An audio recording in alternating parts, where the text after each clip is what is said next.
Hello and welcome to another session of Dr. Barbara Miller's NCLEX review or the State Board of Nursing review. Today we're going to be comparing and contrasting Oxytocic versus Oxytocin. So let's get started. So what is Oxytocic? Oxytocic. This is when they're about to induce the pregnant woman who has gone over her due date.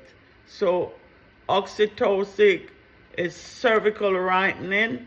Okay, so what is the actions of cervical lightening? Prostaglandins causes softening in the preparation for the cervix dilation and effacement.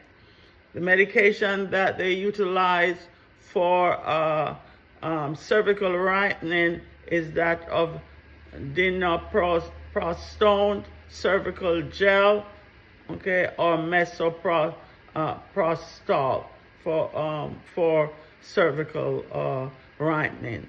The precaution and intervention for these two medications is contraindicated in clients who have had pelvic inflammatory disease, history of pelvic surgery, or abnormal fetal position. What are the side effects of these oxytocic drugs?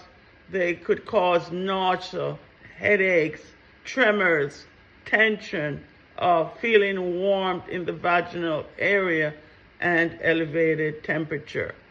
Nursing intervention and client education.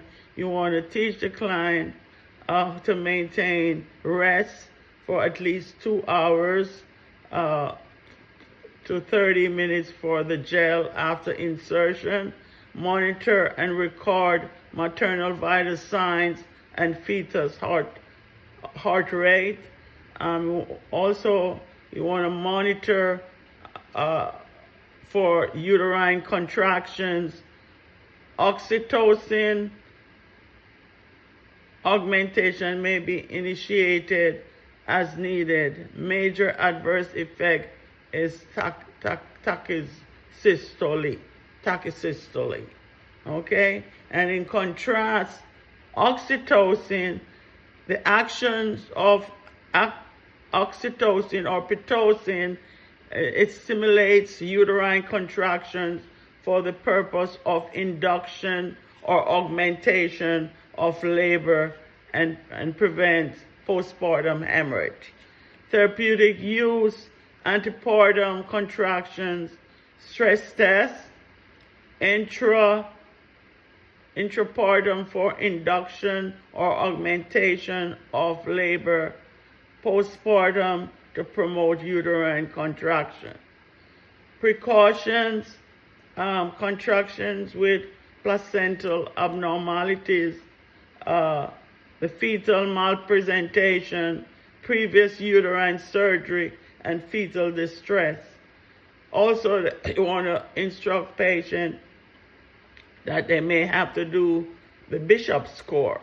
The Bishop score of 6 and greater when planning an induction. What are the side effects of oxytocin? Intense uterine contraction.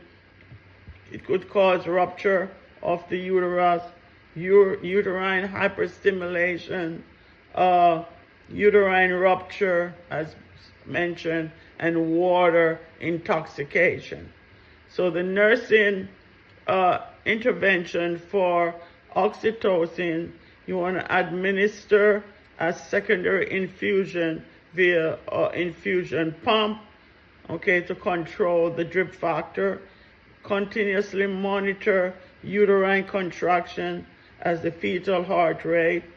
Discontinue with any signs of uterine hyperstimulation or signs of maternal or fetal distress.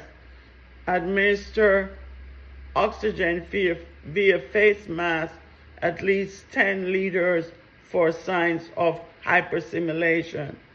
When used in postpartum, you want to monitor clients for uterine bleeding. Okay, thanks for watching. this short video on Oxytocic versus Oxytocin medication utilized for the pregnant woman.